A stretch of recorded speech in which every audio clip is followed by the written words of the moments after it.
All right, welcome back to another episode. So, hey, all you crazy sci-fi and fantasy fans, it's time for another daily dose of shenanigans over here at the Blasters and Blades podcast. Just three nerdy veterans geeking out over science fiction passions and fantastical fantasies, a place where magic is king, the sky is the limit, and space is the place. So, without further ado, we're going to introduce our guest, the one, the only, Doc Spears. So, Doc, can you tell us a little bit about yourself and give us your bio as much as you're comfortable sharing? Oh, there's nothing too secret. Yeah, John Spears, better known as Doc in many circles. My part-time, full-time gig is I'm a consultant and trainer in the defense industry. My background, like all veterans, is very important to me. I did my portion of service in U.S. Army Special Forces. And that was how I came up in the world. And then I got an education and made a mistake and got too educated, and then had to go and pay off all of my debt by actually working hard. And I've regretted that ever since. But getting into science fiction has been a relatively new thing for me, and just enjoying it greatly. And I wouldn't even say it's been the fulfillment of a dream. It's just been kind of like falling down a well and ending up liking floating down in the dark deep, and it's just worked out really well. So that's about all about me that's worth saying. So speechless. Wow. So that's what happens when the boomer mutes himself. So this is the part of the interview where we will tell you where we first met him. So, Nick, since you're in the Pew Pew community as a super secret squirrel, did you know Doc Spears before this interview? Prior to this, no, I didn't. Always happy to meet a fellow gunslinger, especially one that's a little more nuanced to the medical arts. So not only can he poke the holes, he can fix them when he's done. Yeah, it's one of the beautiful things of being cross-trained. Once we take the bullets out, if we need to, we can put them back in. I admire your dedication. So what about you, Doc? Cisca, I can't just call you Doc now. It'll confuse people. So honestly, this is the first time I've met him. Yeah. I did look up the book when you were like, hey, there's this really awesome guy. We're going to interview him, and you want to come along for the ride? And of course, I always say yes to that. So here we are. Yeah, what do you got to lose? And I of course met him through the Galaxy's Edge when he started writing, and they told me before they told everyone else, because I run the fan page, so I got to see all the cool Forge Tactical stuff before they started sharing it publicly. But luckily, I've never been on the business end of his pew stick, so I'm good.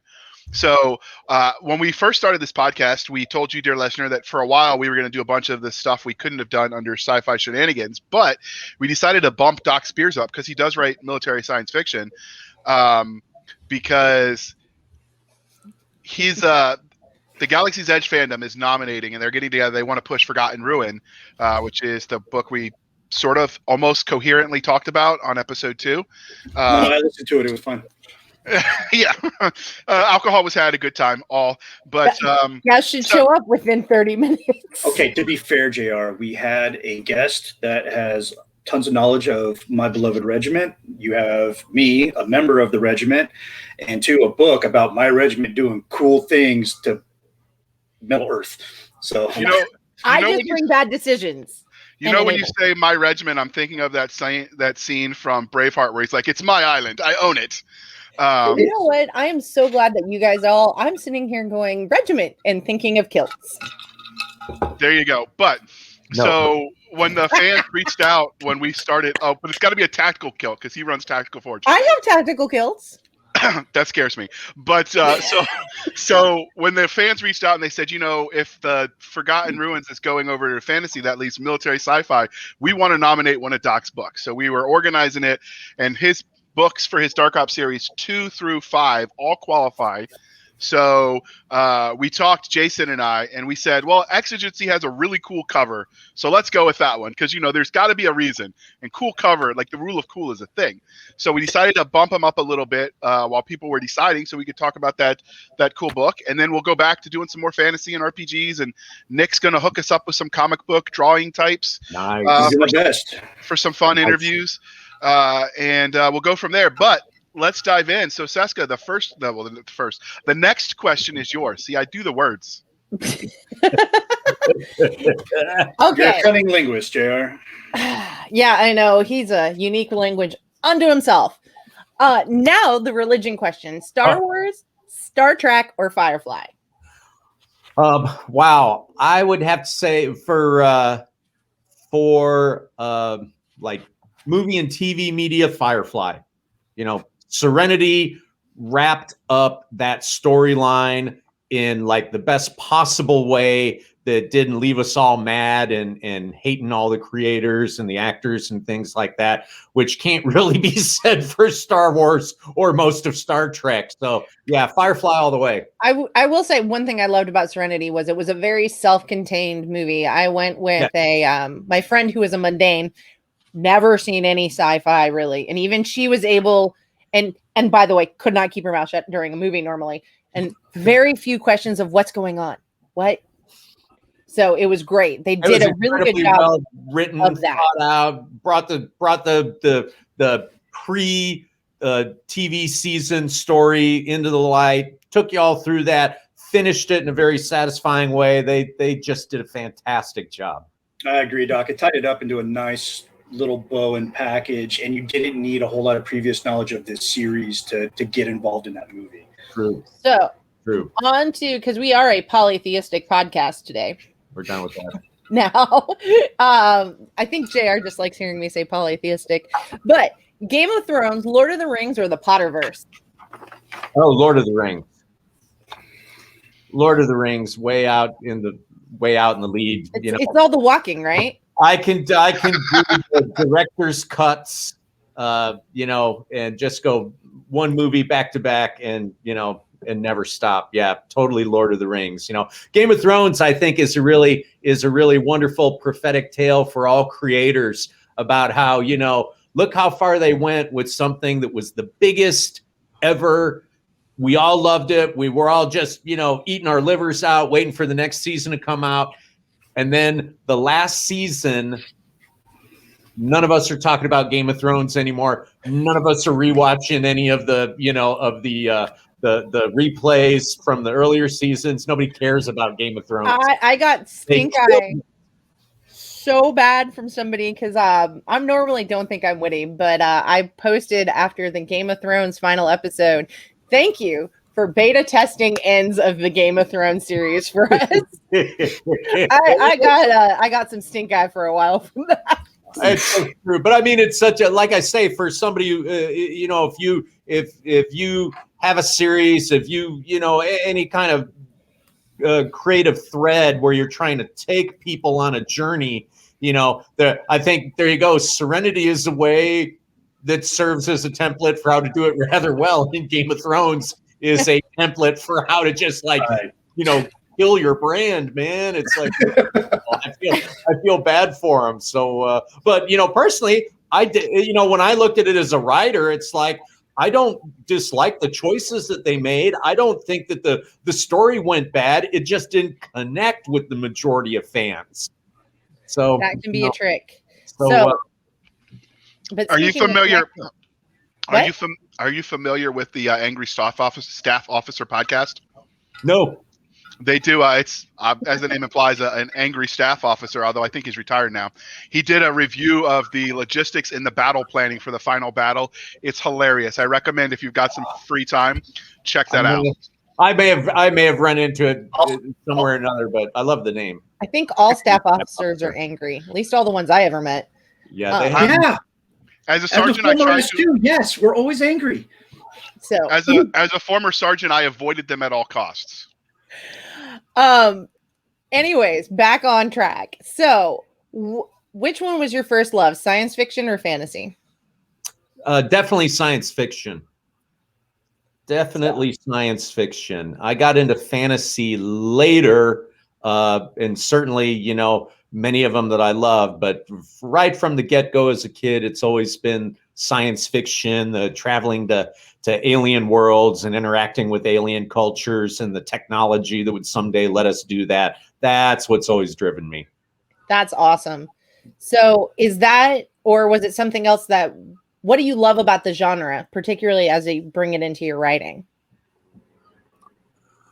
For me, I know would go back and cover and say, like, I'm a child of the 60s. So it's like, Oh, you're not. You're way too young for that. I love you so much, Cisca. You're awesome. I'm the kid who grew up in front of the first color TV in the household, watching, the original series when it was broadcast the first time. I can remember as that little kid sitting there watching Star Trek, as it came out and having my mind blown, right there is a wee shaver. And then, I grew up at that period of time in the 60s. We lived in Detroit, and, like the Thriller Chiller on Saturday night.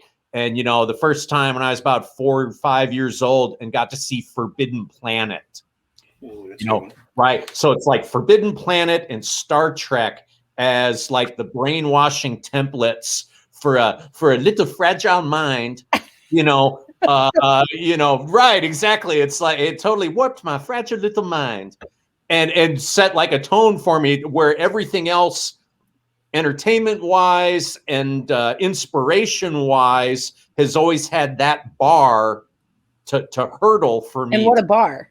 Yeah. To get that inspiration, to stay motivated. And to this day, those are the kinds of things, like I say, it's like Forbidden Planet is on, like usually around Halloween season, everything stops. I don't care if I was on my way to work out, everything stops and I plop down and the volume goes up. And of course I have it on DVD and it's, on my DVR player and stuff like that. So I can watch it anytime, but it's something like that the artistry, the tone, the setting, the story, the dialogue is so completely awesome, that it's completely always motivating. So fast forward a few years, I grew up in the gun business. I grew up working in a gun store, antique arms, modern arms, gunsmithing, and things like that. And the gentleman who owned the store was by trade an engineer and very well read. Had an engineering firm, bought the business for his kids. It's a great place to grow up, a great trade. But when I was about 11, 12 years old, he asked me, "What are you reading?" And I said, whatever, Huck Finn, whatever they got me reading in, 6th, 7th grade. He's like, "I'll take care of that."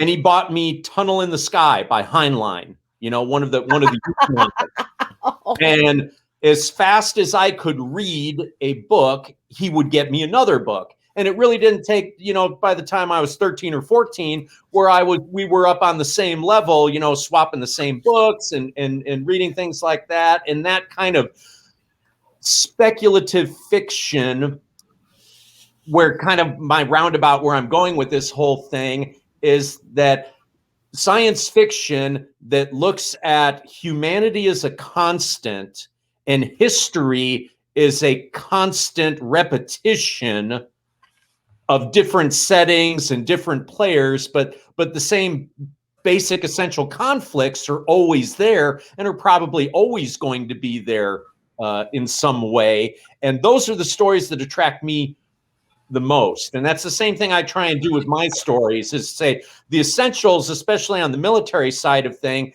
It doesn't matter if we're going to have, particle accelerated weapons, or we're still going to have chemically powered, slug throwers, or whether we're going to do suborbital jumps, or whether we're going to be slogging through the mud as infantrymen. The same basic kind of things that are going to happen, and the same political motivations of why we're employed as warriors is not going to change in the future. And getting to tell those kind of stories and use very modern principles to tell stories in the future, both as a way to, of course, primarily to entertain, but hopefully to like inspire the reader and to get them to think about things in a different level. It's like whether, I don't remember, was it Niven or Pornell or one of those guys who said, a great story will entertain, an equally great story will inspire, and a really, really great story will also educate. At some level when I'm writing, I think that was Niven to do all those three things. That's awesome. Ba-boom. So. So that's my deal. It's great. So you mentioned that your earlier experience in the sci-fi genre was Trek and Forbidden Planet, two awesome series films. Let's kind of dig a little bit deeper in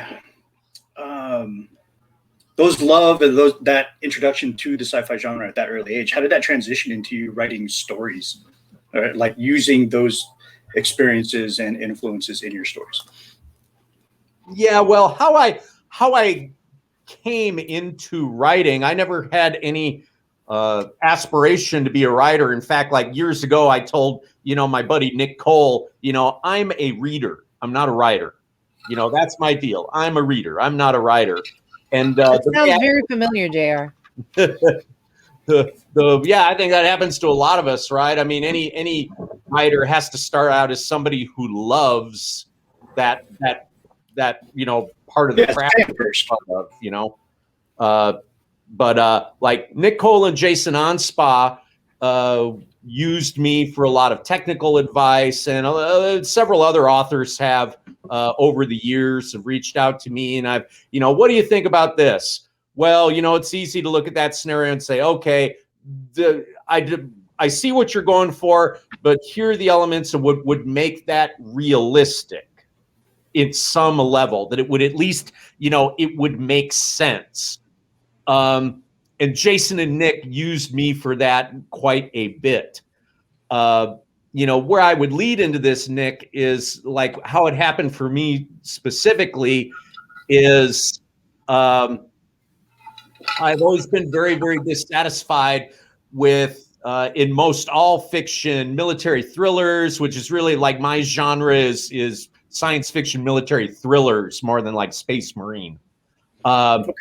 But it's like I've got a real axe to grind, because everybody who writes something that they think is high speed that has to do with special operations, they get it wrong. They're wrong, man. They're wrong. And you know what? You don't have to have it right. You don't have to have it particularly realistic. Entertainment is the most important aspect of it. But I'm sure, like, everybody's a veteran, right? You read, you don't have to be a veteran to write military science fiction or any literature. David Weber's not a veteran, and he is a grand master of it. But at the same time, you have to be very careful, because those details can throw somebody out of the story. And fandom, nothing is more obsessive than fandom. So the part about that is what I've always said is as long as it is entertaining and it's well written, you get details wrong. This isn't right. This isn't right. You're 1,000,000% forgiven, right? It's not a problem. And even for the veteran community and the people who know better, you're forgiven, because you're entertaining us and you're inspiring us or things like that, but you're not necessarily connecting with us on an experiential level. But I think the other thing also is, at least for veterans, is we're used to people messing up our subculture. Oh, absolutely. Absolutely. And telling us, I work with a guy who is a very nice guy, but telling me about what it's like to be in the military is very interesting from a civilian. I don't disagree with you, not at all. But the whole point being, we'll forgive you. We'll forgive you for having those things wrong, or we'll forgive you where the order of battle doesn't make any sense, or we'll forgive you like, what tasks you have assigned to different characters. Was it entertaining? Was it fun? Right? My original premise for all of this is where I went into writing, and where I initially pitched Galaxy's Edge guys was, what about the veteran? Aha. So here's the thing. When we all share books and we talk about, what we're reading, what we like, and we go on, we all say, wouldn't it have been great if that writer had blank, blank, blank, fill in the blank, right, with the character, or they had only done this, because they don't know. So part of it is, again, is casting your net wide, having a big tent, having everybody in, but what do you specifically do for the person who is the professional who knows better? Aha. So it's like Nick and Jason in Galaxy's Edge with the whole Legionnaire series. Done a very, very great job, and a big, big part, especially of Jason's desire, is a lot of veteran outreach and things like that, in a series that really, was taken in by the veteran community very well. And, the story is Nick and me and our wives were together in Hollywood. It sounds really fancy, like we're big movers, but it was a very nice restaurant, actually. We were in Hollywood having dinner one night, and I'd gotten a raging case of food poisoning from some bad hollandaise sauce that morning. Feverish. Audience, be careful with hollandaise sauce. Yeah, that's right. Yeah, I've never had a problem with mine. But anyway, and Nick was kicking around ideas with me, and like out of the blue with some kind of like feverish, stroke, I said, "Hey man, you really ought to give me a shot at writing, because I have a really good idea for what to do in your series." And he says, "I want it. I want it all. I want the detail, and I want the realism, and I want you to take us through, and I want you to do all that." And I said, "Okay." And then like the next day I was better, and I looked in the mirror and I said, "Did you just tell Nick Cole that you could write a series? Oh, you idiot." Why would you do that? So you voluntold yourself. What are you going to do? I write the book. Right? I walked into my own tripwire or what have you. But that is a true story, by the way, and it all worked out. But the point of everything is like being entertaining is great, being inspiring is great. If you're trying to be educational in some way and teach and share common experience and reinforce principles and philosophy and things like that, you can't learn that by watching movies or reading books. You actually have to have done it. You've got to have that kind of experience, and being able to tell a story that I'm very, very gratified with people tell me, "I love the books. I love the characters. I love the situations. I love the big tent. I want everybody, of course, to love the product that I'm putting out there." But when a fellow special operator says, "You are the only guy who has come close to ever putting into a fictionalized form what we think, how we organize, what we do, the consequences of what we do, the effect that it has on us, and things like that." So it's like I say, when a brother from 75th or from SF or, from, Special Warfare Group or one of those guys reach out to me and say, "Man, that was what you wrote in there. I've done that, and I thought the same thing, and we looked at things the same way, and that is just awesome." And then, man, my heart is just full. My heart is absolutely full to know that then those guys are now included, and they're no longer the guys saying like, "Hey man, this is what I read. It's kind of corny, but it was funny, and it's mostly wrong like everything." Instead, these guys are saying like, "Man, nobody has gotten it closer than you have gotten, and I love these books, and I have everybody on the team read them, and I sent them to all my friends, and they should be carrying them in the PX." It's like, wow, that is awesome. They're not in the PX right now? I think they're working on that, actually. So you mentioned that you can tell when somebody hasn't served and they've written, but sometimes even when you serve, based on what you did and when you were in, you can still get details wrong. So when that happens, can you read that book and be like, "Oh, I know exactly who he was with and when he was there"? I don't know necessarily that has happened or comes to mind or something like that. It's just even, my neck of the woods, like I will tell you right now. Yeah, sure. I'm an Army guy. You know what I know about like mounted patrolling and armor operations? Nothing. Right. If I had to write like a major like tank battle, I have to call my buddy Kraz, who spent his life in armor, who retired as a first sergeant, who that guy knows more about armored formations and stuff, right? I have to do my research. I just can't sit down and write that. I'm not an expert, right? Same with like, it would be ridiculous for me writing, like an air-to-air combat scenario. I know nothing about that. That is not my gig. Special operations, however, So part of my tenet with things like that is very popular in all levels of military thriller and in military science fiction. The idea of the special operator is just, it's romantic and people love to read about that and things like that. But the average person, even military author, and like I say, I'm not running people down. I sure hope nobody takes it like that. But they don't really understand what makes special. And especially for the civilian writers trying to do those things, they're totally clueless. So one of my excellent friends who wrote a very, very, very nice book where he's trying to introduce a special operations unit into this universe, writes this scenario where there's a Marine company that's stationed in an FOB somewhere, and the super secret squirrel guys come in, to do like special patrolling operations because the enemy force is really active in their area. To which, I read that and I go, this person's a very good friend of mine, and one of the co-authors was like a Marine officer, and I go like, excuse me, why would there be a special operator in that role? That is an infantry company or an infantry battalion. They already have the organic capability to be doing dismounted patrols everywhere and denying the enemy access to that area. They would have sniper observer teams everywhere, interdicting movement of the enemy. They have organic fire support in mortars. They have artillery that they can call on. They have close air support. Not to mention Rista. Why would it take a team of special operators to come in and find the enemy? That's their job.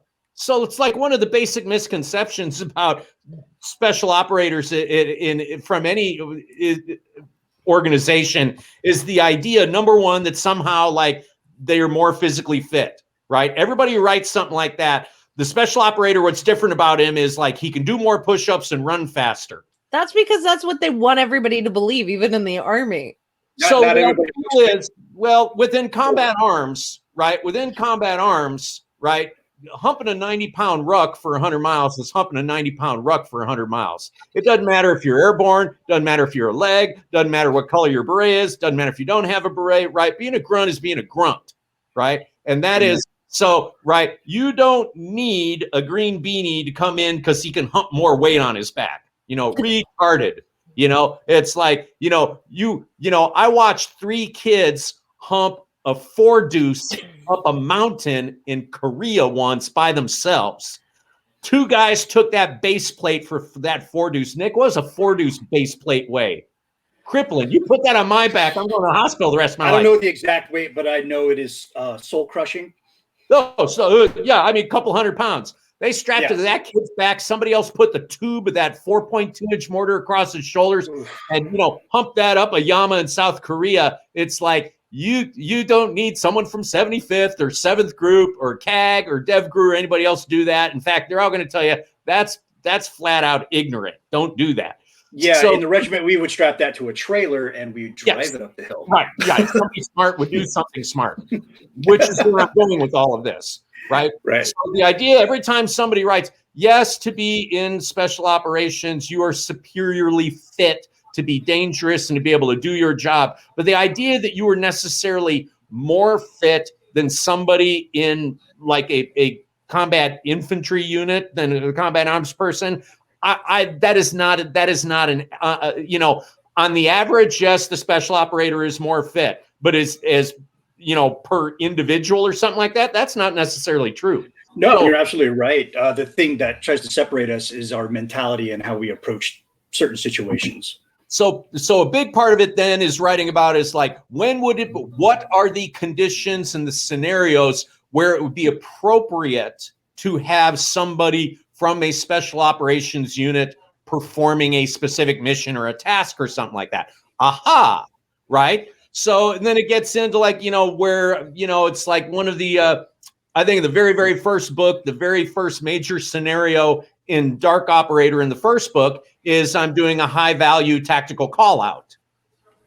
I'm taking through the scenario. I'm actually teaching how a high value tactical call out is conducted. And it's conducted with indigenous troops on their planet. And that is very much a mission that only a special operator would be performing. That would not be performed by any other element within any military anywhere.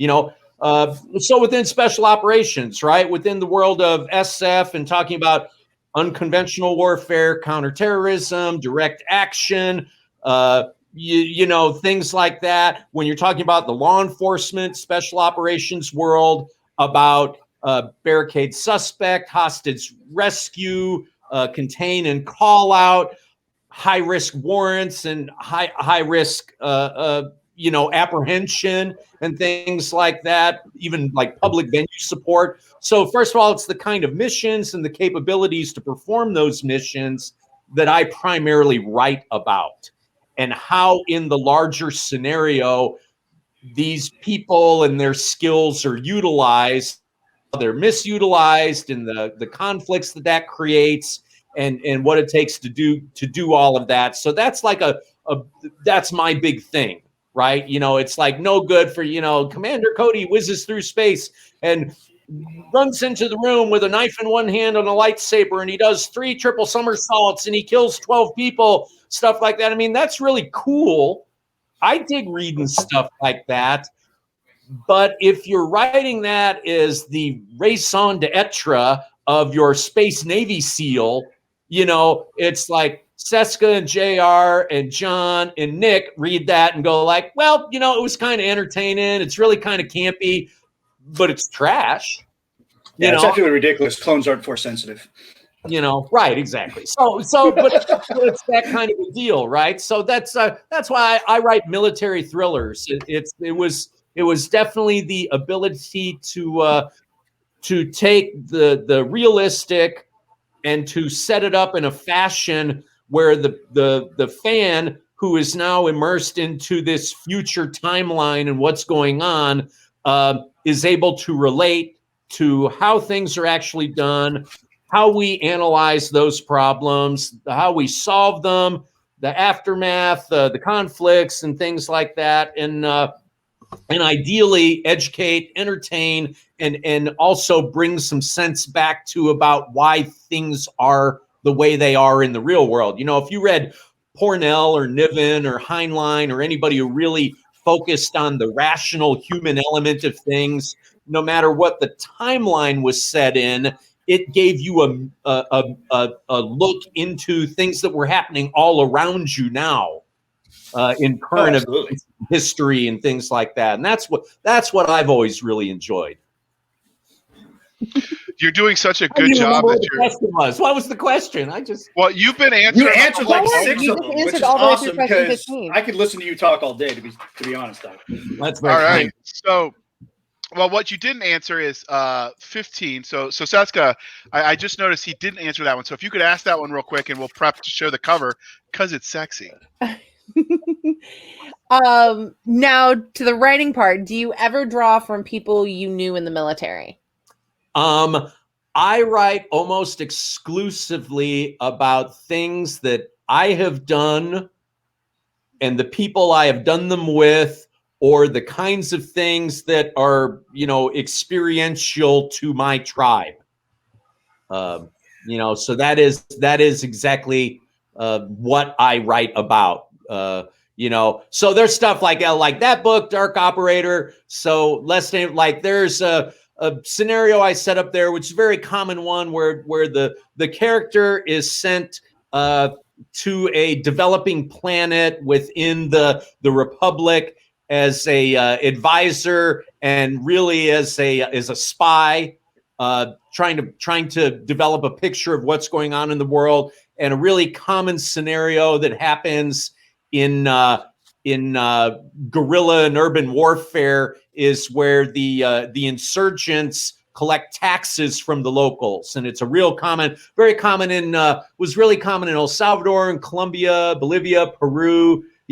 Where the insurgents would outside of a fairly well-to-do area in a major urban zone would set up a checkpoint and either take hostages or collect taxes at gunpoint. Very common real-world scenario. It happens all the time. I set that scenario up, except like our hero, was kitted out, and he had the ability to go out there and do a counter ambush. And I think it was like a 1-on-5 or a 1-on-7 gunfight that he ended up winning. I've never been in a 1-in-5 or a 1-in-7 gunfight.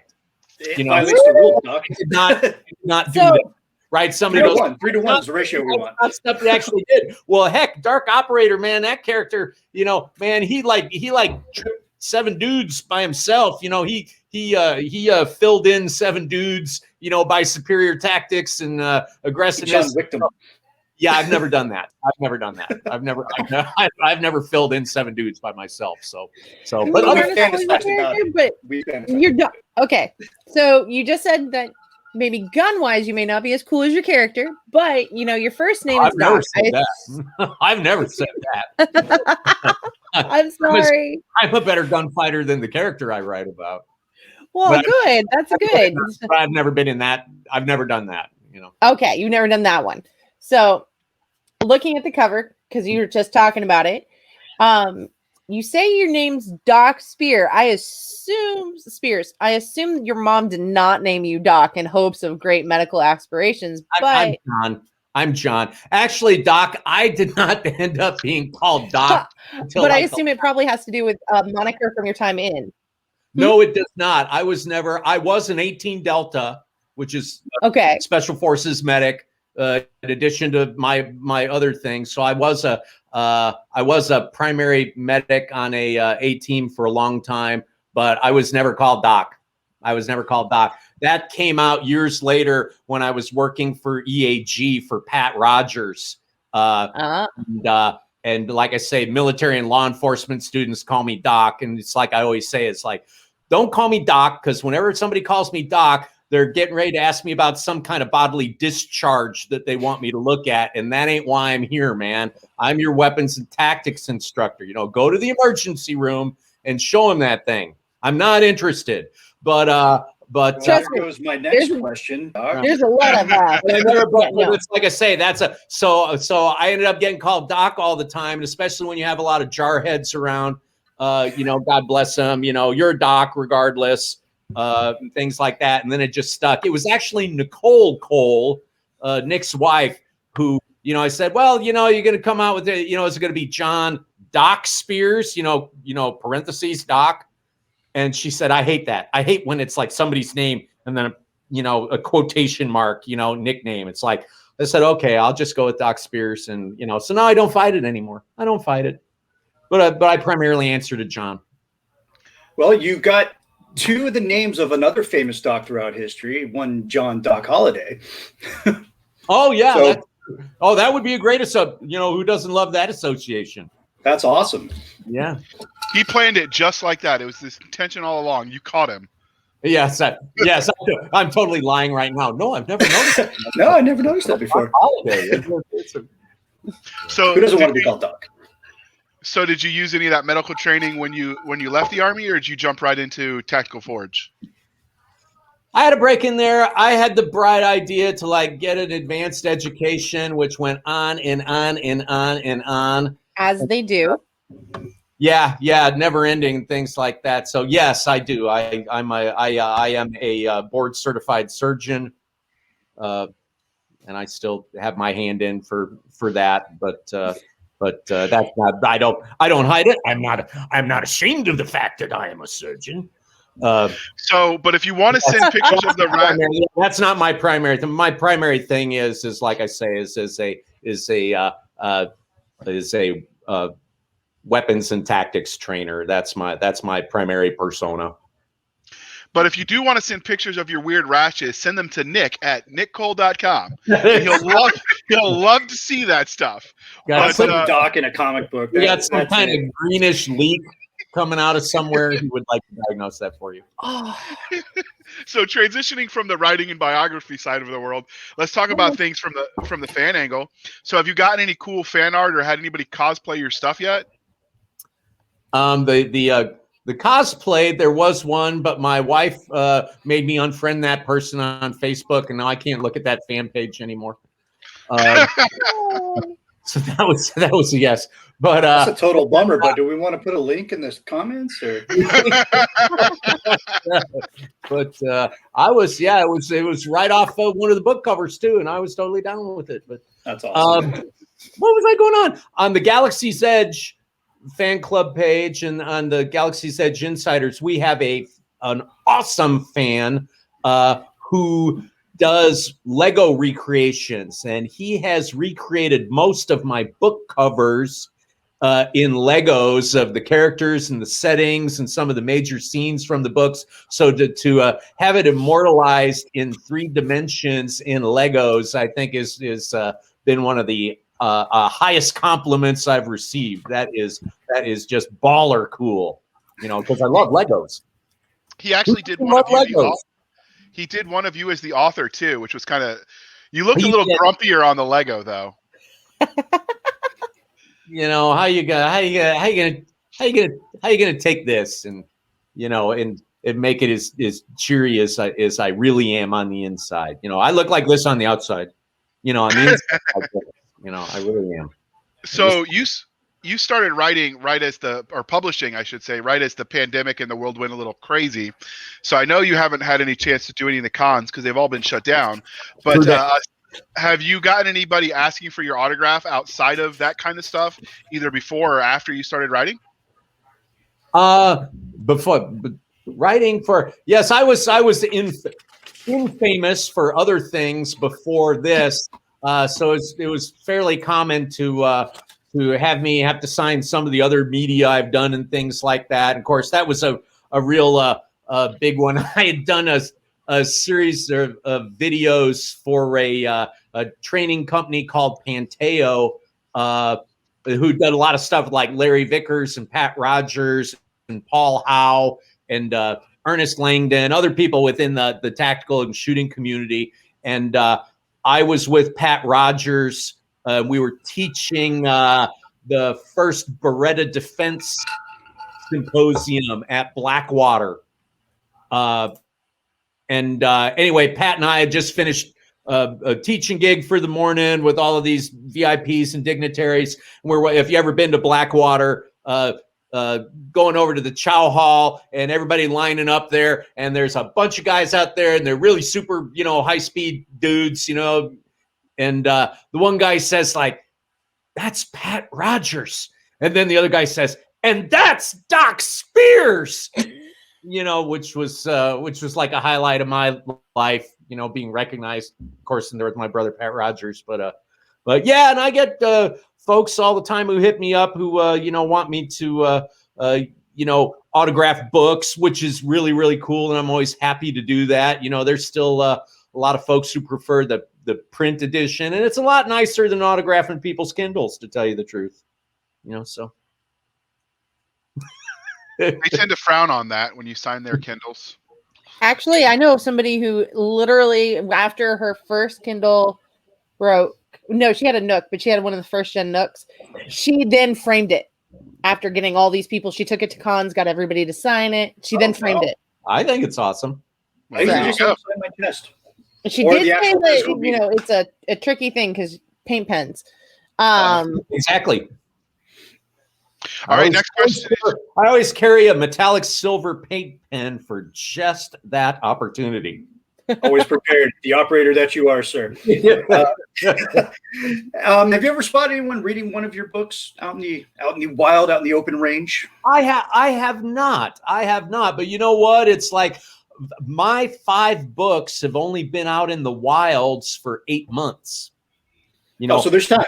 There's time. So just wrap it up. My first title got released on Audible, Kindle, and print at the end of May 2020. So I've had, and book 5 in that series, Angles of Attack, just hit a couple of weeks ago.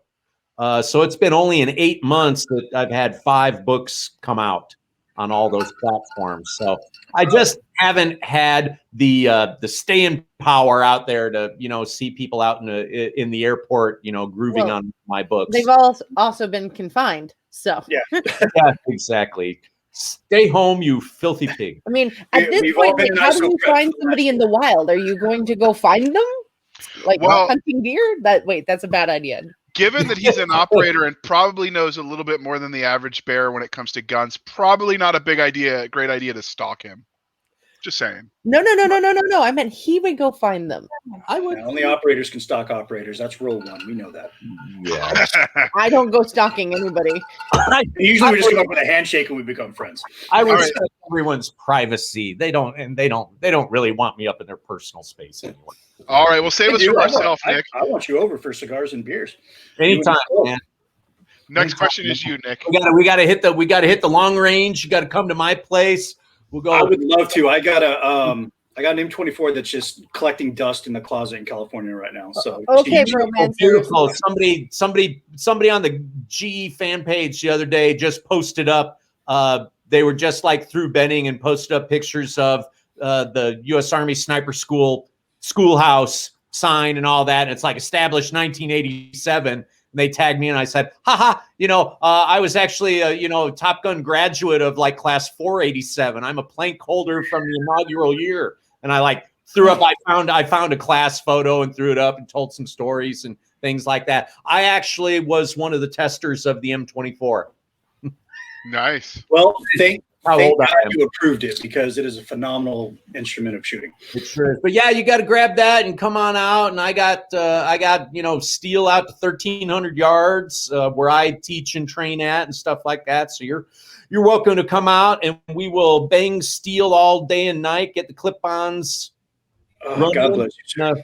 And do our deal, and then get a fire going and cigars and brewskis. That's always a good thing. A little Ranger TV going, aka the fire pit. Dang straight, man.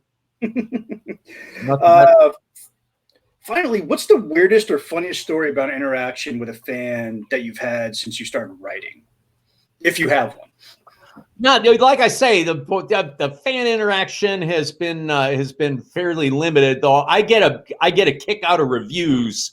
It's like, my friends are like the first one to say, like, just see how many stars you got. Never read the reviews, which is usually pretty good advice. But I'm I'm following the bad advices, and so I read, and I love the ones that go, it's like, oh my God, too much detail.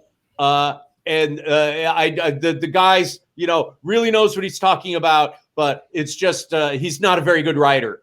And then I love the one. There's another one that's on the very same. Like the next review is the guy's a really good writer, and he's not repetitive, and he has a real good flair for the language, but he really doesn't know much about military tactics. I saw that one. Those are my 2 favorite back-to-back reviews. Oh, my Lordy.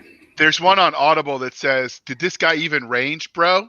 That was the entire review. That's movie. I love it. Oh, and then when you tell them how he did range, and as a baby ranger, we all look at SF and Delta as like, in the pantheon of the SOCOM gods, like we're very low tier, So we look at, the green beanies going, oh, they train snakes to eat other snakes, and then the Delta boys are like, oh, that's one day I want to be that, It's so funny when someone that's never operated or even thrown a rucksack on wants to talk smack. It's fun. It's fun. It's like I say, it's a big world, and it's like I say, if you found them in their mom's basement, they wouldn't be as vocal. It's like it's like Mike Tyson says, is like people get real comfortable, talking smack over the internet, whereas face to face you get punched square between the running. Oh yeah. Oh, we need to go back. Me, I don't want to punch anybody. I love everybody. I do, but some people I would really like to have a stern talking to out in the real world, outside of their screen. Okay, guys. So, with threatening violence over the internet. Okay. The Barbarian was on last night. I was watching in bed, so my wife is really mad at me that I'm going around talking like Arnold all day. It's not the problem. We do that quite a Well, bit. can you give us your best Arnold as you give us the Reader Digest version of Dark Operator? Oh no, that would be terrible. I won't go into that. But I will tell you this: the Dark Operator series, as a series, it within the Galaxy's Edge series, if you're at all familiar with that. Of course, JR is intimately familiar since he is a fellow author within the GE pantheon. Tells the story of a military unit in the future known as the Legion. And the Legion is an independent military entity above the Army and the Marines and things like that were established to fight a existential threat called the Savages. And the series starts with a book called Legionnaire, which is occurring at a period right at the end of the Savage Wars. Or actually, the Savage Wars have ended, and now the entire Galactic Republic is going in different directions, and there's a lot of political machinations, or is it machinations? However you say that word, going on. The Dark Operator series is specifically about a subset of the Legion known as Dark Ops, which, whether the creators knew it or not when they created it, is the covert action arm of the Legion.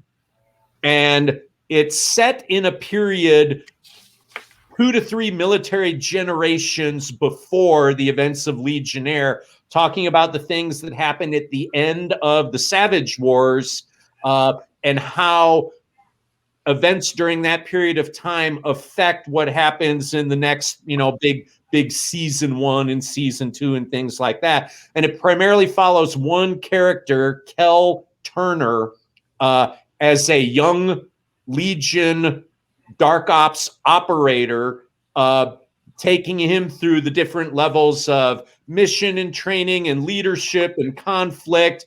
And, and very much it is written as it develops as, initially he's a young man with young man problems. And then he develops into a more mature person and how he deals with his life, as a dark operator versus trying to develop more fully as a human being, within the confines of what it is that he has to do. And he certainly goes through a lot of very difficult trials, and he's affected very deeply by the things that he's done and things that he's seen. And so a big part of that is certainly, not necessarily my personal experience, but the experience many of us have had who've been on the two-way shooting range, who at some point have to come back home and try and figure out how you're going to, get on with being a regular human being. So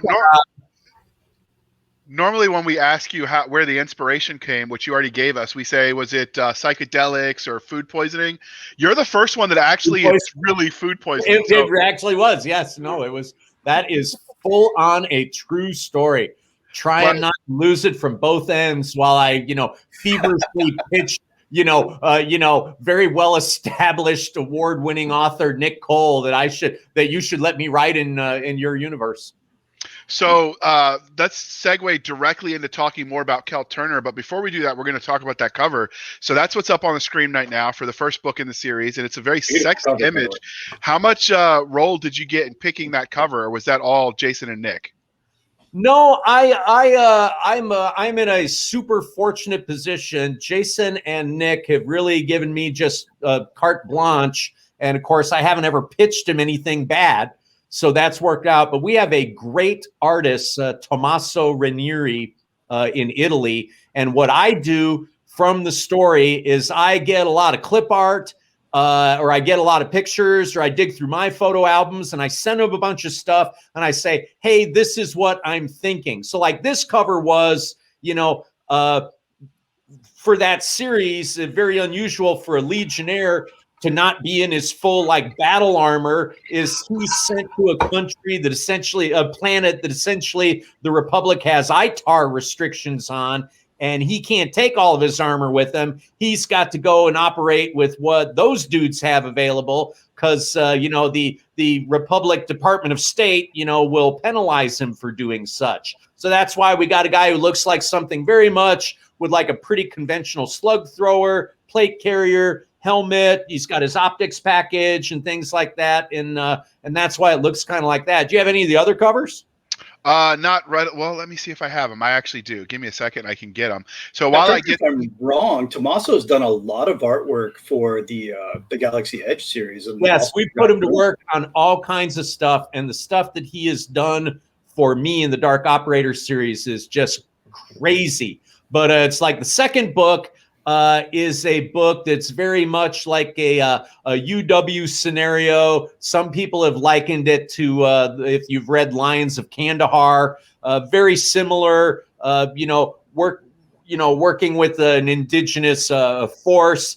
And anyway, the aliens on that, on that planet who they're working with, my inspiration, what I sent to Tommaso is I went to like Space Ghost Coast to Coast, and I found a picture. I found a picture of Zorak, and I said, "The aliens are space Zoraks." And I sent him a picture of Zorak, and I go like, "So now it's like Legionnaire in full armor with space Zoraks. Go to town." And that's what he gave me. There it is.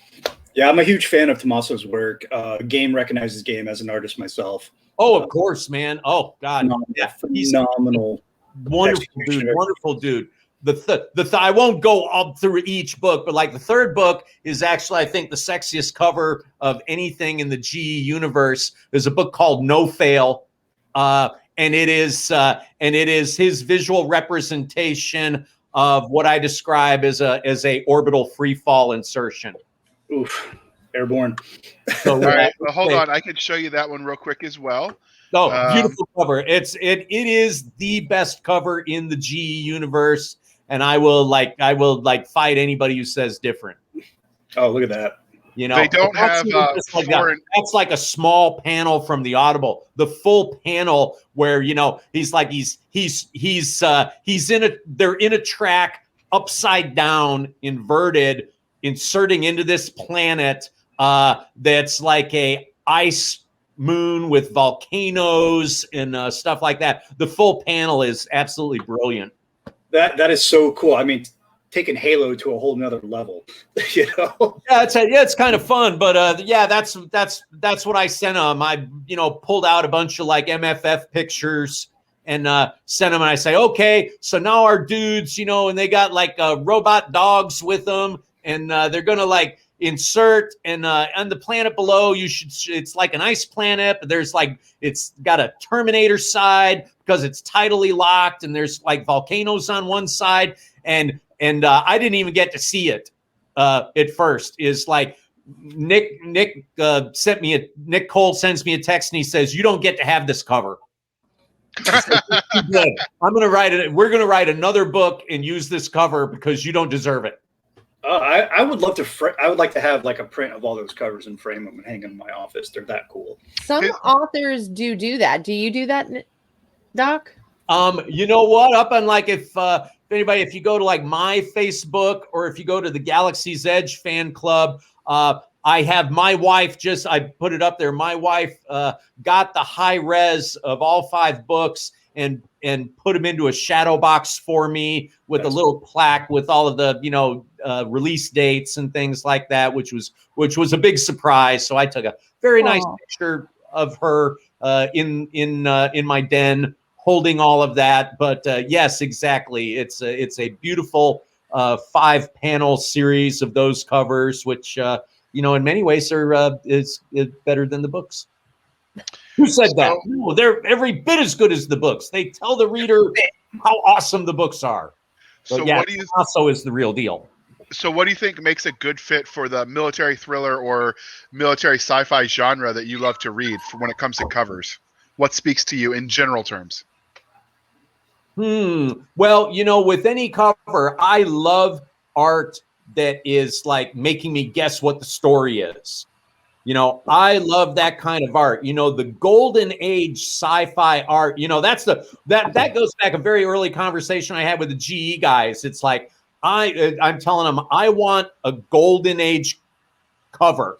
And they're like, you can't have a golden age cover because we're not writing golden age sci-fi. And I said, well, then how do I disguise all of this and fool them so they don't know that they're getting a modern version of a golden age cover? So for all these covers, I feel like they do what I love when I'm looking for a book. I want to look at that cover and say, what is the story that this is telling me? Some golden age stuff, like if anybody's ever seen like the original cover for like Starship Troopers. Yes. The old original cover where it's some sort of quasi, is it a bug? Is it a spaceship? Is like, you don't know what it is. No, I know what there's not much story you're talking to it. about, because I've done that where I read a lot of the Golden Age stuff growing up, and I would read through a book and if I didn't think I found that scene, I would go back and reread the book till I found the scene that the cover. Oh, yes, I'm with you 1,000,000%. That is exactly right. So. And of course, with Trade Pub, and very much in those days, the input an author gets into that aspect of the development, zero. The author got no input into all that, whatever the publisher said, that's what the cover was, and that was going out, that's what you got. But with Trad Pub, they've gotten a little bit more friendly with some of that back and forthness on it, which is great. They have. So I know, my very good friend Karen Travis would probably argue the converse to that, but not everybody. I know I had a friend who did a story for Bane, and they was editing and it went, oh wow, the cover artist came back with this. We need somebody to write this story. Yeah. Well, Bane is the exception now, isn't it? Yeah. Or that was one of the early covers for Starship Troopers. Yeah. That's you're exactly right. But yeah, I mean, Bane is an exception. Bane, as being Trade Pub, is, they love their authors. They do. Then they're very lovable as a company. I would say like Simon and Schuster, I would say that they don't necessarily love their authors, or not a lot of them. Well, all right. Well, we're not here to talk about Bane. We're here to talk about Doc Spears. So let's get the party back on the. Yes, baby. Yeah. Thank you, JR. It's about me, JR. It's about me. It's all about you. This is your party. This is your party. No, too kind. No, balloons here. No, I totally jest to in a very short period of time have been able to get a wedge into the world of fandom and appeal to people, and then have people acting as advocates on my behalf to try and get one of my books recognized by Dragon Con is an absolutely amazing occurrence. Like, just to have anybody even talk about something like that just has my head swimming with the unreality of it all. I'm sincerely blown away that I don't really think that I have a shot at getting a nomination, but just the fact that people consider my work good enough to work on my behalf to try and get a nomination, just like I say, my heart is full. My heart's never been fuller. That makes all the work. With the awards, the nice thing is it doesn't matter if you're Trad Pub or Indie, you're just as likely to get a nomination with the Dragon Awards, which is great. But Nick really wanted to ask you our next question. I'm here. Wow. Are you driving the bus too? Yeah. And you're on. All right, Ranger. I know you're not supposed to be patrol leader, but here you got. When in charge, be in charge. You got a half hour to give me a complete patrol order, and go. Who's next in charge? Which science fiction tropes do you think Dark Operator hits the best? Boy, you got me on that one. Now I'm gonna have to think about that. Well, certainly, it's hard to say. It's like I say, it's not really the traditional Space Marine. Very much, I hit the thriller aspect, and that's how Audible and Amazon have classified my works as military thrillers. Because I try and have some element of mystery and surprise and that there's definitely problems and unknowns that have to be discovered and solved by the characters. So I think the biggest aspect of that is certainly I believe in the absolute resiliency of the individual and the importance of the individual above all. And that's kind of something I always try and communicate whatever I'm doing through my writing is, that someone would come away with that and say, yep, the old thing, a person should not be a specialist. They should be able to captain a boat, dig a ditch, change the diaper on a baby, plan an ambush, cook a mean prime rib. A person has got to be able to do all of those things, and that it's through, discipline and dedication and belief in yourself that you become that kind of capable and important individual who can contribute to society, as well as, helping to find a place for yourself in the world. And I hope that's that kind of independent, strong, rugged individualism like we would expect from John Wayne and the Searchers is the kind of trope that comes through Love that movie. what I'm writing. So you've told us some I don't about know what I the- said there. I just went for it. And you did phenomenal, sir. So God bless you. you've told us some about your main character, but were there any secondary characters that really stood out that you wanted to touch on? In every book, I have some very, very, strong secondary characters. Certainly my main character's team members develop very, very heavily throughout all of the books. People have asked me, if the main character, if I am the main character, if I think of myself, when I'm writing the main character, and the answer is nope, not once, not ever. There are secondary characters in there who I do think of myself, and they're the people who have all of the worst qualities. Nick would relate to that. I'm JR. Well, is the guy who always says the wrong thing at the wrong time when he was supposed to shut up. When there's a scene in there, I am thinking of myself.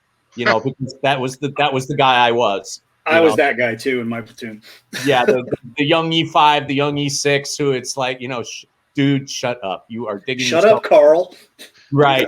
It's all that. I had many experiences in many countries working out of mill groups and embassies where I dealt with high-level foreign dignitaries, military and civilian dignitaries, including presidents.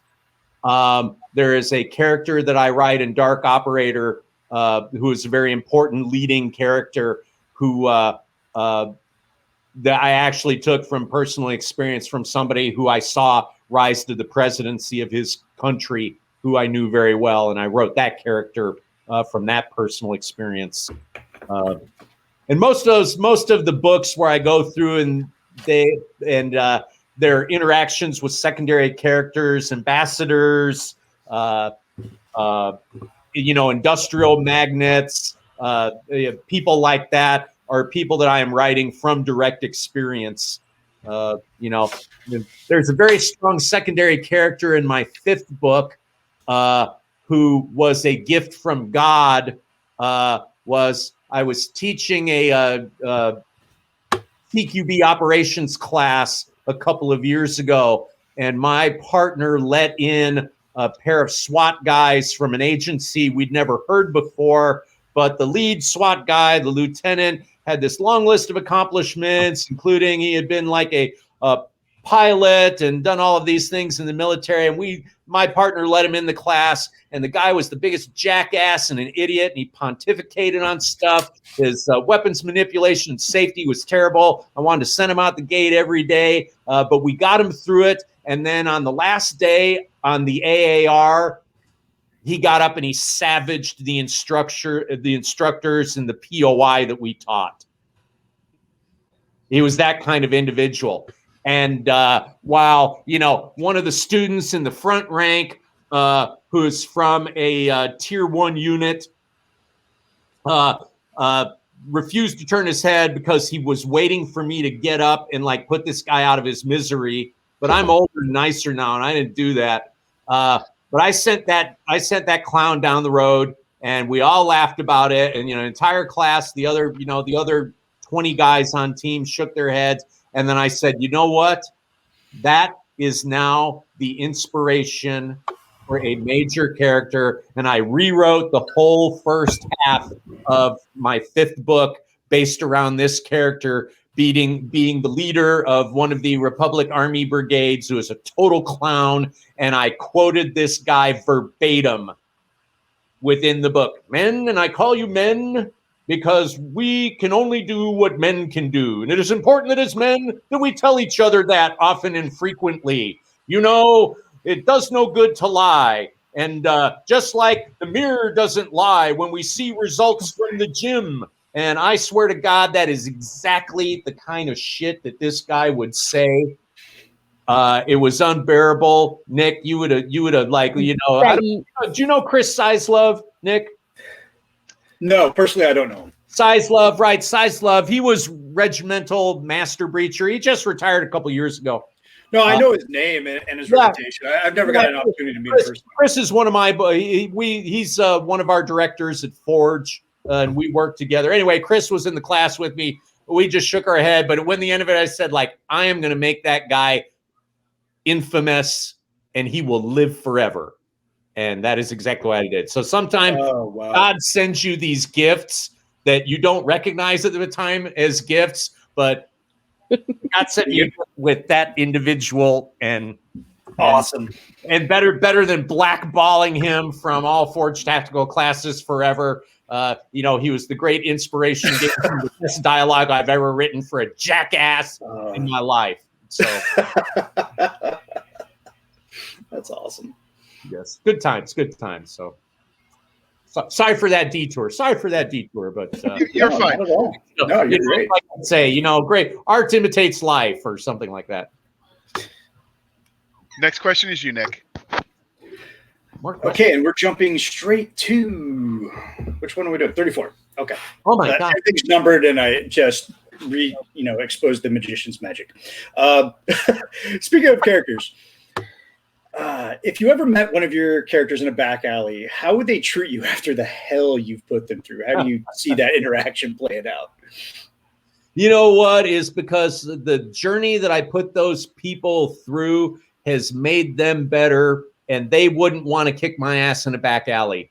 They'd probably want to thank you, you'd think. They'd want to sit down with me and have a beer and say, man, I understand now, where you're coming from. I had that. That conversation happened for me many, many years ago when I was a youngster with a fella who had been an engineer in England who emigrated to Rhodesia because the colonies were the only place you could get a job in the 50s. And he dynamited the Ford plant into rubble when they pulled out of Rhodesia, and he emigrated to America. And Roy used to sit down. He owned a bar, and I used to bounce at his bar, and he would sit down. He'd say, John, you don't know. He says, but I'm the old lion. You're the young lion. You've got to learn from the old lion. All the thing that's happened to me is going to happen to you, mate. And take it from the old lion. So when I think about all these guys, that's exactly what I'd say. I'd say like, you're still the young lion. Listen to the old lion, because all the things you're going through, there is a way out of them, and you're going to come through it, and you're going to be better for it. You know what? I think you may be the first author to say that they wouldn't want to hurt you or kick your ass. Just for the record. I know all of my characters want to beat the crap out of me. They would want me to show them how to take a half second off their draw time from appendix. Okay. I could use that. Who couldn't? All right. Back to me, JR. Yeah, number 35. All right. Could you take Kel Turner in a fight? I am an old man. No, not in a fair fight, but you fight fair, then you haven't planned correctly. Exactly. I'm a big Planning sucks if you find yourself in a fair fight. I am a big believer in the mechanical ambush, right? If I knew Kel Turner were coming after me, believe me, he wouldn't get within arm's reach of me. Not gonna happen. Absolutely. All right, so you're making our job a little difficult, Doc, because you're answering all of them a little bit out of order. So we're bouncing around on the fly, but it's just good for easier. Just go with it. Yeah, no, it's good. Yeah. All right, so speaking of the worlds that you write in, we all know that this was written in the Galaxy's Edge universe. We talked about that briefly. Yes. But could you read this as a standalone, or do you have to be familiar with the universe? Very much so. You would have no problem picking up the book 1 of Dark Operator, and that there's enough information within there to give you the idea of the setting within the universe. And if you've done that, it should absolutely drive you to want to read Nick and Jason's books in there, and it would work out perfectly. All by grand design. All right, and so Dark Operator is clearly part of a series. We know we've talked about that there are currently 5 books out, but is there more? What's next for these characters? There is more for these characters. There is, I got advice from somebody a long time ago. It's like, end every book as though it could be the last.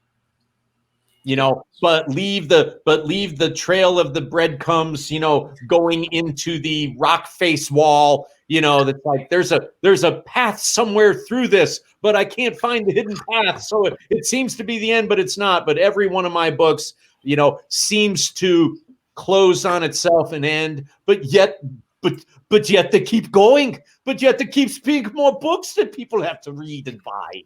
So what he's telling you is, if you keep buying them, he'll keep writing them. Yeah, there is that. There are more books coming out in this series.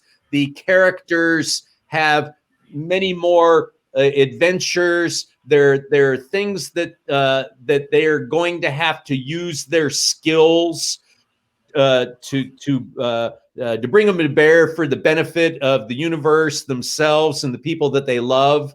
There will be an ending to it, but it's not coming too soon. Good to know. You'll know when it's an ending, because I'm going to say it's like, this was the end of the series. It'll say the end. I won't trick anybody. There will be no ambiguity about it. I will say then the end, and they all failed to live happily ever after, and you're supposed to go home and cry now.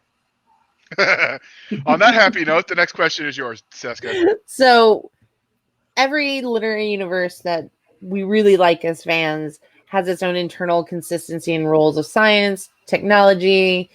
What can we expect from your books?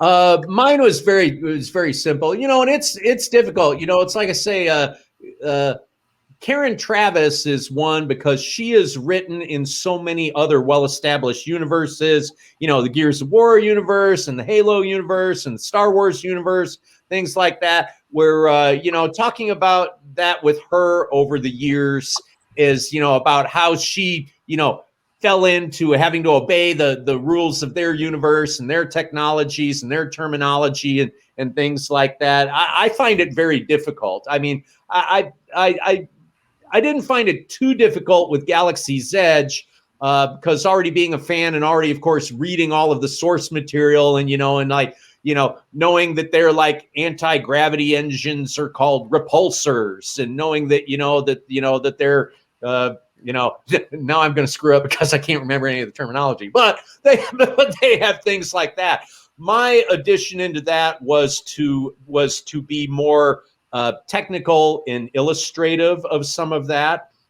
Part of that gets into, like I say, the prima facie reason why I write these things is to be educational as well as entertaining. A big part of that, when you're talking about, things that military guys do on the two-way shooting range, is very much the concept that being an efficient killer is not accidental, and it takes training. And there's truly a science behind use of force, use of deadly physical force, as we would say. So that makes up a fairly large, part of the canon of what I'm doing throughout the series, which is different than the source G material. It's like, I agree, por ejemplo, if you're firing, your 50 gigawatt plasma rifle with, with just all what of you see, pal. right. I totally agree that almost anywhere that you hit somebody with that weapon, that you're probably going to take them out of the fight. That's probably very realistic. Anything short of that, that's not how people are taken out of the fight. So It doesn't happen. I know when it comes to a world where chemically propelled solid projectile weapons are going to be used, and I got news for you kids, they're going to be used for thousands of years because there's nothing more efficient.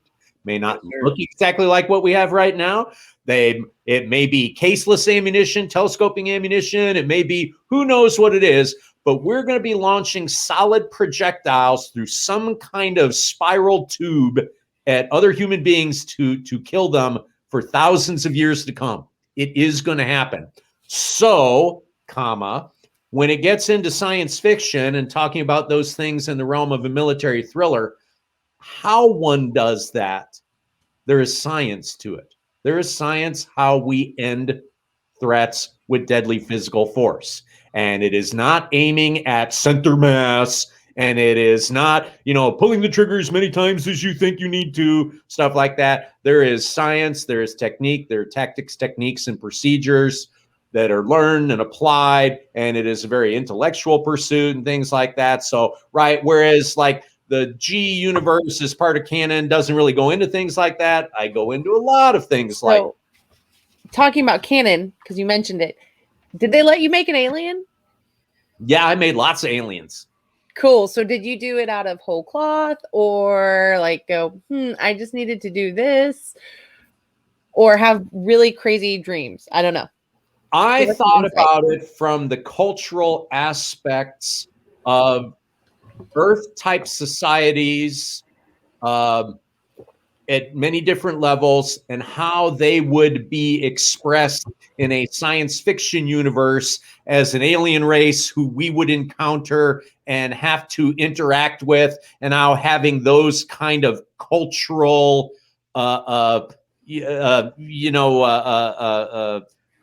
defining boundaries, how that would affect our characters' interaction with them. So, there's a book where I write a alien who is extremely long, their race is extremely long-lived, and they're definitely supposed to remind the reader of like a Somali pirate, right? And they're supposed to be, in fact, even the name I gave them, the Microbians, right? That's actually the ancestral name of the people who settled that part of Africa, is the Microbians, and that they're very, very long-lived and things like that. So with the aliens who are the aliens that I borrow from the G universe, you take them like they are, and some of them in book 5, it touches directly into another major book in the Galaxy's Edge universe. It was called Order of the Centurion, which was one of their best-selling books. And I tie into finally the rest of their timeline through the battle on this planet, the Battle of Sidon, and this race that they set up called the Doros, which are like dogmen. Ooh, cool. But whereas in the GE book, they really don't get into anything other than what they look like, and they're real rabid when they attack, something like that. I go into like the full, special forces area studies thing, and I assign them a lot of their culture and their language and their behavioral patterns and their hierarchies. So I get to have a lot of fun with that, even with alien races that are already established within GE. The guys let me do a lot with that, and clearly they didn't hate it or disagree with it because it stayed in all the books. Nice. That's awesome. Okay. Coming back, I know we've asked you a lot of questions and you've volunteered tons of information. No, I'm blown away that anybody information. Where? It's so awesome. Is there anything that we haven't asked you about Dark Operator that you want to tell us about before we move on?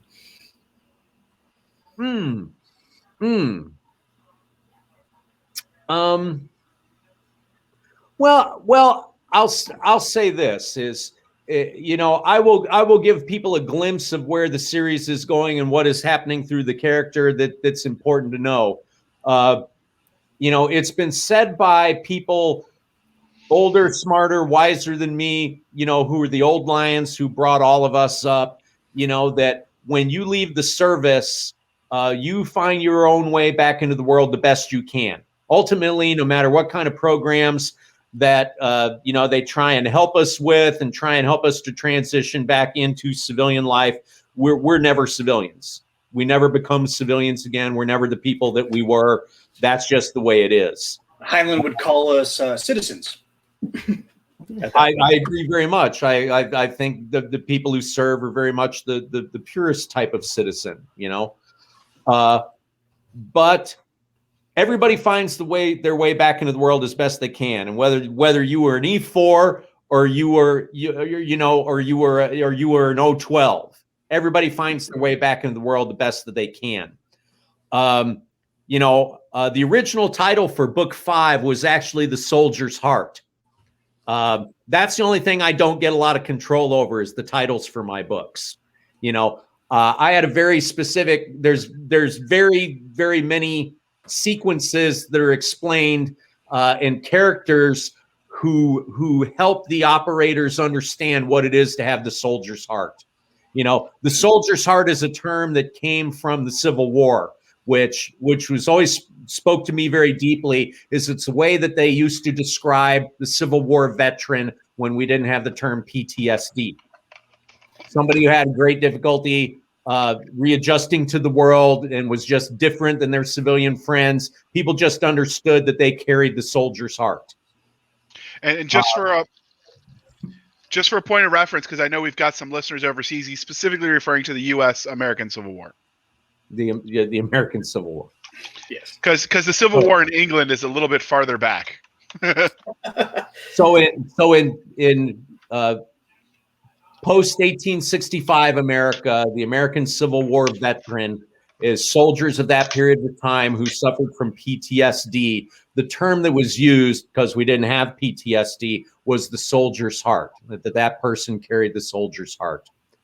And all of this, I try and describe what it is to carry the soldier's heart. Like I say, book 5, my original title for that was The Soldier's Heart. For whatever reason, the guys didn't like it, and asked me to give them a different title, and I'm totally cool with that. But the soldier's heart is discussed within there and what it means and things like that. When I speak to people about veteran outreach, I have these things to say. Nobody gives a shit how many push-ups you do on the internet to encourage or inspire somebody. Nobody's inspired by that. Nobody cares. Whether you know it or not, no matter how pure your intention, all you're really doing is self-aggrandizing, right? It ain't working. It ain't helping anybody, right? If veteran 22, do 22 push-ups a day. God bless you. Your heart's in the right place. You don't understand what it is to be a soldier. Right? You know how you help a soldier? You pick up the phone and you call him. You don't text him. You pick up the phone and you call him. Your veteran friends don't want to exclude you. They just don't know how to tell you that they carry the soldier's heart. Call that guy, knock on his door, invite him to come on over and have a beer with you. When he feels like talking, shut up and listen. Otherwise, just be there for him, include him, do your best, and just understand it's going to take some time because he doesn't dislike you. He just doesn't know how to communicate with you. Well, that sounded great. Really communicates with another veteran like another veteran because no matter who we are, man, woman, service, you can sit down and you can just be with that person and you don't have to explain yourself. You just explained last week's After Hours episode that we didn't air. It was just the three of us just talking. just talking, three vets around a virtual campfire, doing what vets do. And that's we've all, no matter what service, we all have taken the big green weenie or the big blue weenie or whatever it is. We've all had to do absolutely pointless, ridiculous things. We've all been put in unnecessary positions of stress and danger. We have all seen people do the most amazing, selfless things, that would go unnoticed by anybody else who didn't know what they were looking for. We've had, you've been surrounded by people who you could trust your life with, but maybe not your girlfriend. I mean, that's just, it's an experience that, when people ask me, we veterans are a minority in this society. They just are. When parents ask me, and say like, hey, my kid is thinking about the service, it's like, encourage them, let them go. They don't have to do a career. Serving is its own reward. Honorable service is always its own reward. It does not matter what you do. It does not matter if you halo out airplanes at 36,000 feet and kill people with a K-bar between your teeth, or if you are the best POL specialist fueling F-14s, that the Navy's ever had. Honorable service is what matters, and honorable service is its own reward, and that honor will stick with you the rest of your life, and it will be recognizable by other people who carry the same honor, and you will have a brother and a sister in that person everywhere you go the rest of your life. There's nothing as good as it. And, I encourage everybody, take the leap, go out there and live the experience, and you're only going to be better for it. That's awesome. And you're dead on. You're absolutely right. And now I've added a fourth person in this in these four squares here that I'd be more than willing to reach out and talk to and share a beer and a bonfire and a cigar with. But the whole thing in my point with my books is, it's like I say, that when my brother or sister veteran reach out to me, or they leave a review and they say like, this guy hit it. Part of what I'm trying to hit is that experience and why we are all the people we are, and think about things the way that we do and interact with each other the way that we do. It's like I say, I want young people to be inspired and let themselves know that the beauty and that honor of that experience is calling to them, and that they should follow that. They should let themselves take that to heart, and it will make them better people. And for the people who have done that the rest of us recognize you and what you have done and who you are, and we love you for it, and we accept you unconditionally, even though we may call you an idiot, and other words I won't say in my podcast. It's just pillow talk. Right, exactly. And those are, it's like all those memes, where the one bearded guy says to the other, hey, blank, blank, blank, blank. It's like, that's the most beautiful thing I've ever heard, and that's how we communicate with each other. Yeah, absolutely. Sounds about right. So when people are nice to me, I always wonder what their angle is. Speaking of angles, if someone wants to reach out to you, Doc Spears, how can they do that? On Facebook, the Galaxy's Edge fan club page is where I have all of my interaction with fans. And, if you tag me in something, I always get on it or ask a question, or, most of the time, if I didn't see something, JR or any of the other mods, always bring it to my attention and make sure. And I love interacting with people. I try and answer questions and do things like that. I'm on Facebook. I'm in the clear on Facebook, John Spears. People are interested in following that. Same on Instagram.